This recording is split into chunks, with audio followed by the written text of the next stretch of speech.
All right, folks, this is both hilarious and revealing. As we've discussed in recent videos, Donald Trump has been publicly and privately panicking about Tuesday's blue wave elections, even admitting on live TV that his party got its ass kicked. And now he's so afraid of what might happen in the 2026 and 2028 elections that he is openly, shamelessly, transparently, and desperately stealing the language, phrasing, and messaging of the successful Democratic candidates in New York City, Virginia, and New Jersey, all about affordability. And he's been so clumsy and desperate about it that he's being made fun of on live TV because everybody sees it. But before we unpack all that, if you end up liking this video and you want to support the channel, please be sure to hit the like, subscribe, and alert bells before you go. All right, friends, let's take a look at this CNN segment, and then I'll see you on the other side. As the political calculus has just shifted in a major way here in Washington.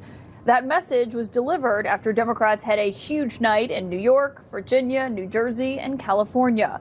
And President Trump's frustration with those big Republican losses was on clear display as we were in the room this morning for his meeting with Senate Republicans.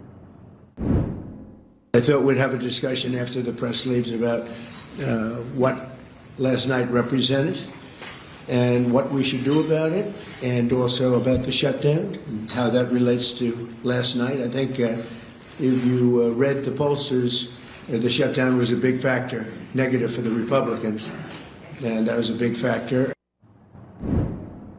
Now, the president, who has always been quick to sense what voters want to hear, seems to have picked up on the winning message for Democrats last night: affordability.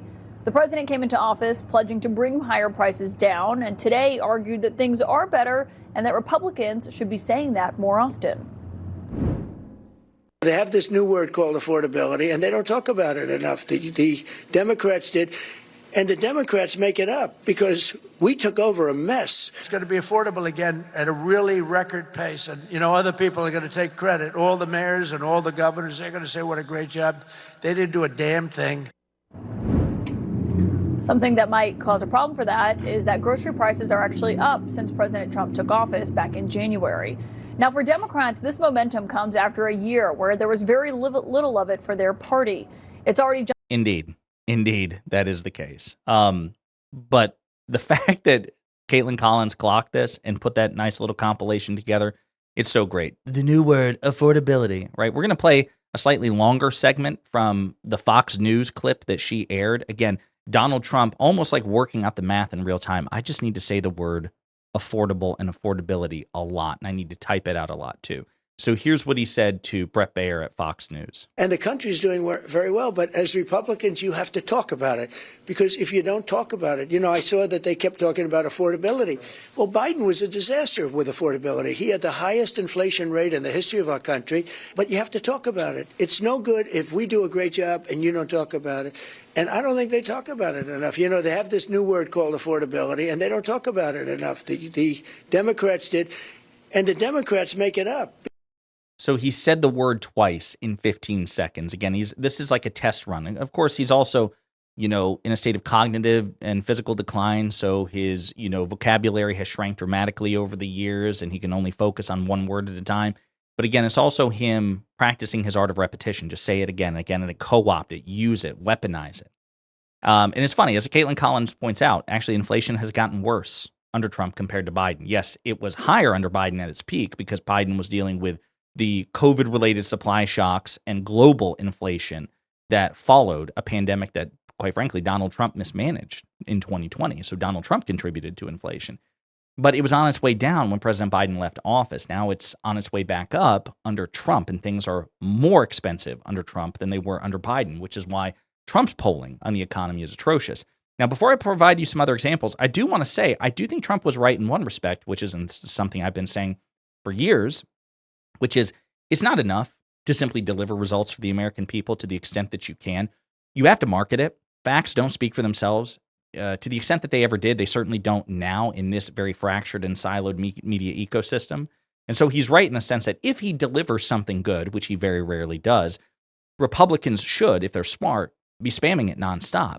Democrats also, when they often deliver good results for the American people, I think just assume, okay, well, people will notice and give us the credit. Bullshit. It's not how that works. And now Trump does one of two things. He tries to take credit for things that Democrats accomplish. He does that all the time. He did it when he inherited President Obama's economy. He did it when he inherited President Biden's economy and various legislation like the infrastructure bill. Now he's also going to try to gaslight the American people into thinking that the economy is better than it is by talking about affordability. So it's not just the shit that he says. As Aaron Rupard noted, LMAO, he's trying to be Mamdani. Happy anniversary. On this day, November 5th, 1 year ago, we had one of the greatest presidential victories in history. Such an honor to represent our country. Our economy is booming and costs are coming way down. Affordability is our goal. Love to the American people. So Rupert clocked it. Then, Trump's Rapid Response 47 page. They had this to say. Walmart just announced that prices for Thanksgiving dinner is down 25% since sleepy crooked Joe Biden in 2024. He puts it in all caps. Affordability is a Republican stronghold. Hopefully, Republicans will use this irrefutable fact. And then, of course, again, funny how childlike he is. No subtlety whatsoever. Just say affordability, affordability, affordable, affordability, affordable. Do what Mamdani did. So what Zoran Mamdani did. He's a communist.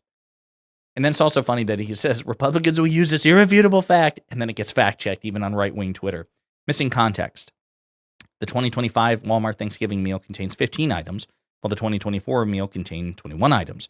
Additionally, most of the brand name items in the 2024 meal were replaced with great value items. So again, not quite so honest, Donald Trump, but again, he's saying it nonstop. He's tweeting it nonstop. Friend of mine and friend of the show, Adam Mockler, has been pointing this out. LMAO, Trump has been nonstop posting about affordability since Zoran won. Somebody even pointed out that he's like, if you give him like 24 hours, he's even going to be using Mamdani's campaign font as well. So again, the transparency and the desperation of this are just hilarious. Donald Trump knows, all else being equal, he's going to get his ass kicked in 2026 and 2028 in the elections, which is why he's trying to rig them desperately in his favor. And again, he's like, okay, shit, I basically have to imitate what Abigail Spanberger did, what Mikey Sherrill did, what Zoran Mamdani did, because the through line, even though Mamdani is much more progressive and an open leftist compared to Spanberger and Sherrill, the through line was affordability. Well, there were two through lines. They campaigned on affordability and the fact that Donald Trump sucks, right? That's the winning message. We got to pair those two to the best of our ability. But affordability took front and center.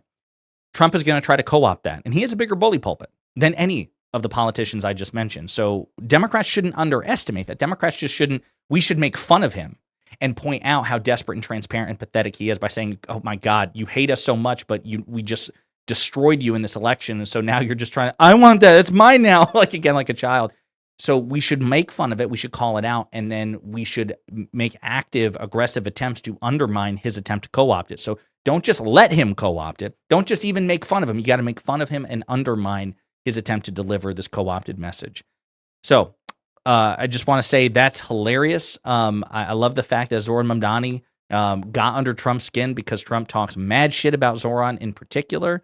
And yet here he is transparently trying to steal and co-opt Mamdani's wildly successful campaign for his own benefit. So Zoran, if you're watching, you got under Trump's skin and now you're living rent-free. You talk about rent freezes in New York City. You are living rent-free in the commander-in-chief's head. And I'm sure that's a dark and twisted place. In the meantime, let me know what you think in the comments.